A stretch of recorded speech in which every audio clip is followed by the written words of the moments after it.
Hello दोस्तों, आप लोगों का नेहा किचन में स्वागत है। आज मैं दो तरह की रेसिपी लेके आई हूँ। दोनों रेसिपी सेहत के दृष्टिकोण से काफ़ी अच्छी रेसिपी है। एक तो मिल्क शेक की रेसिपी है जिसे हम एनर्जी बूस्टर भी कह सकते हैं। इस मिल्क शेक को मैं ऐसी चीज़ों से बनाई हूँ जो हमारे सेहत के लिए काफ़ी ज़रूरी होती है और जिसे हम डेली डेली खा नहीं सकते हैं। तो इस तरह से हम मिल्क शेक तैयार करके बच्चों को भी दे सकते हैं, बुजुर्गों को भी दे सकते हैं और खुद भी ले सकते हैं। इसके अलावा मैं मुंह में घुल जाने वाली लड्डू की रेसिपी लाई हूँ जिसका टेस्ट बिल्कुल मुकदल की तरह होगा और इसमें काफ़ी सारे मात्रा में ड्राई फ्रूट्स भी डला हुआ है। तो जो बच्चे जिम जाते हो या फिर हम जैसी महिलाएं जो दिन भर घर में काम करके थक जाते हैं या फिर घर के बूढ़े बुजुर्ग हों तो उनके लिए ये दोनों रेसिपी काफ़ी अच्छी होती है और ये काफ़ी सॉफ्ट लड्डू बनकर तैयार हुई है। इसके लिए हमें यहाँ पे भुना चना लेना है। चना को एक बार अच्छे से रोस्ट कर लेंगे, यानी लो फ्लेम में 2 से 3 मिनट के लिए इसे हल्का गर्म कर लेंगे ताकि पीसने में हमें आराम हो जाए। अब यहाँ पर 1 टेबल स्पून घी डालेंगे और यहाँ पर गेहूं का आटा लेंगे। आटे को हमें कम से कम 8 से 10 मिनट तक भूनना है और बिल्कुल लो फ्लेम पर भूनेंगे। जब इसमें से एक सौंधी सौंधी सी खुशबू आने लगे और हल्का सा इसका कलर चेंज हो जाए तो समझना चाहिए कि आटा हमारा अच्छे से भून गया है। अब 1 टेबल घी डालते हुए 1 कटोरी मखाना यहाँ भून लेंगे। मखाना भी पोषक तत्वों का खजाना होता है, इसलिए इसे भी हम लड्डू में मिलाएंगे। इसे भी लो फ्लेम में बस 2 मिनट भूनना काफ़ी होता है। फिर से उसी पैन में थोड़ा सा घी हमें गरम करके रख लेना है। कम से कम जिस कटोरी से हम भुना हुआ चना मापे थे उसी कटोरी से पौना कटोरी हमें घी चाहिए, क्योंकि 1 कटोरी भुना चना है और 1 कटोरी आटा है, इसलिए कम से कम 1 कटोरी घी यहाँ पर ज़रूरत होती है। तो आप कम से कम आधा कटोरी से ज़्यादा घी यहाँ पर ज़रूर डालें। अगर 1 कटोरी घी डालते हैं तो और भी अच्छा ये लड्डू बनकर तैयार होता है। अब यहाँ पे कुछ ड्राई फ्रूट्स लेंगे जिसमें मगज का बीज, लौकी का बीज, बादाम, इन सब सारी चीज़ों को मैं यहाँ पर भून के ले रही हूँ। साथ में किशमिश है और थोड़ा सा मुनक्का के बीज को निकाल कर भी ली हूँ। अब भुना चना के छिलके को हटा लेंगे और इसे बारीक पीस लेंगे। इसे भी आटा और ड्राई फ्रूट्स में मिला लेंगे। अब यहाँ पर मखाने को हमें पीस कर लेना है, लेकिन मखाने अच्छे से पीस नहीं पा रहा था तो यहाँ पर मैं पौना कटोरी चीनी मिला रही हूँ। तो हमारे पास मोटी वाली चीनी है तो पौना कटोरी काफ़ी था। आप चीनी अपने टेस्ट के हिसाब से कम ज़्यादा भी कर सकते हैं। और टेस्ट के लिए मैं यहाँ पर थोड़ा सा वनीला एसेंस भी डाली हूँ। चीनी डालने पर यह काफ़ी अच्छे से पीस गया था। इसे भी यहाँ पर डाल देंगे और इन सारी चीज़ों को अच्छे, तो ये प्लेट छोटा पड़ रहा था तो इसे मैं बड़े बर्तन में ले रही हूँ। यहाँ पर आटा, भुना चना, ड्राई फ्रूट्स, मखाने, साथ में चीनी का पाउडर और पौना कटोरी यहाँ पर घी लेंगे। घी को थोड़ा थोड़ा करके हमें मिलाते जाना है और अच्छे से इसे मिक्स करते जाना है।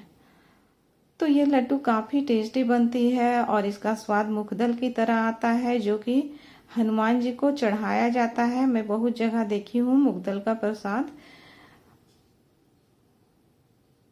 फिर से इसमें थोड़ा सा घी डालेंगे और इसे अच्छे से मिक्स कर लेंगे और इसे इस तरह से मुट्ठी बांध करके देखेंगे कि अच्छे से बंध रहा है कि नहीं।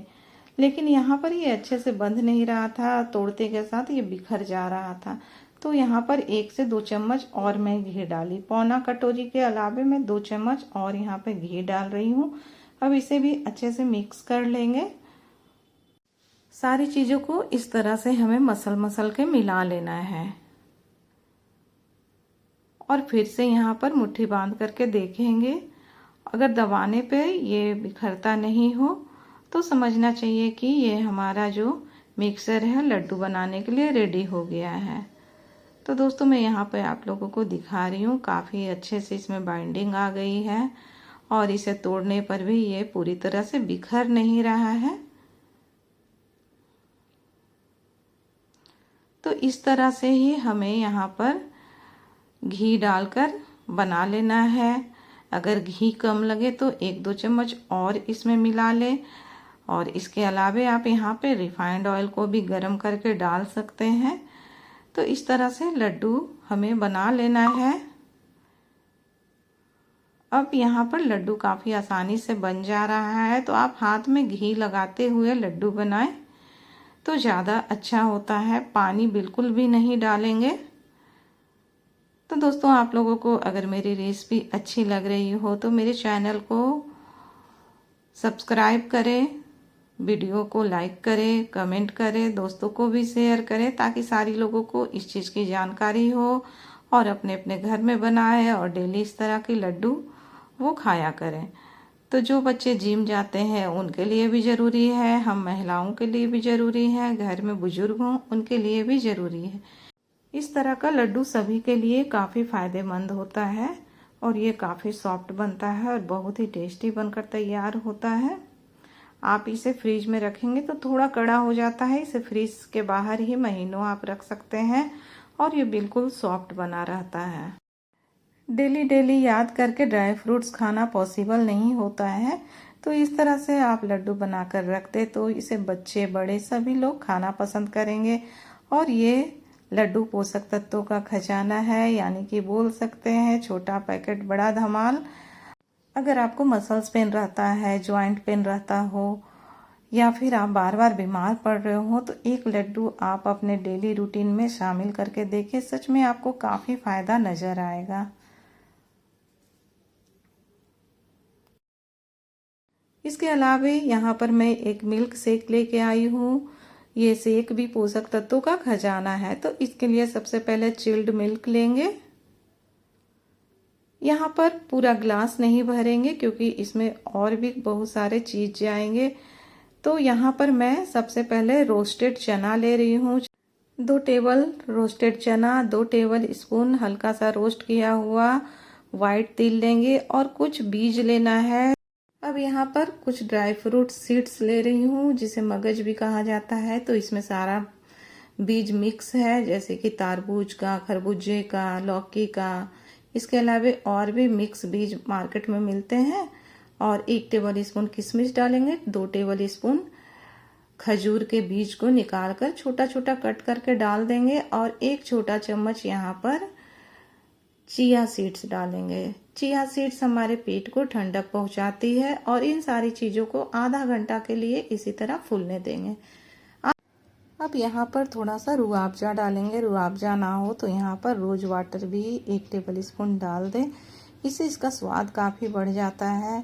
चिया सीड्स हम जानते हैं कि उसमें ओमेगा 3 प्रोटीन फाइबर होता है जो कि हमारे डाइजेशन को अच्छा बनाए रखती है और साथ में हमारे वजन को भी नियंत्रित करती है। तो यहाँ पर मैं जितना इंग्रेडिएंट्स ली थी सिर्फ 1 गिलास के लिए ही ली थी। इस तरह से आप देख सकते हैं इसकी कंसिस्टेंसी भी काफ़ी अच्छी आई है। अब ऊपर से थोड़ा सा रूह अफ़ज़ा डाल दें ताकि देखने में अच्छा लगे, या फिर आप ड्राई फ्रूट्स भी बारीक कट करके डाल सकते हैं। तो आप यहाँ पर एक पोषक से भरपूर मिल्क शेक तैयार कर सकते हैं। तो जो काम हमारा लड्डू करने वाला है वही काम ये मिल्क शेक भी करेगा। इस मिल्क शेक को खाना खाने के 2 घंटा पहले या फिर 2 घंटा बाद ही लें, तभी ज़्यादा फायदेमंद होता है। कभी कभी उठते के साथ बहुत आलस रहता है या फिर जॉइंट पेन होता है, बॉडी पेन होता है, मसल्स पेन होता है, तो इन सारी चीज़ों में ये लड्डू और ये मिल्क शेक काफ़ी काम आता है। आप इसे एक बार ज़रूर ट्राई करें। Thanks for watching.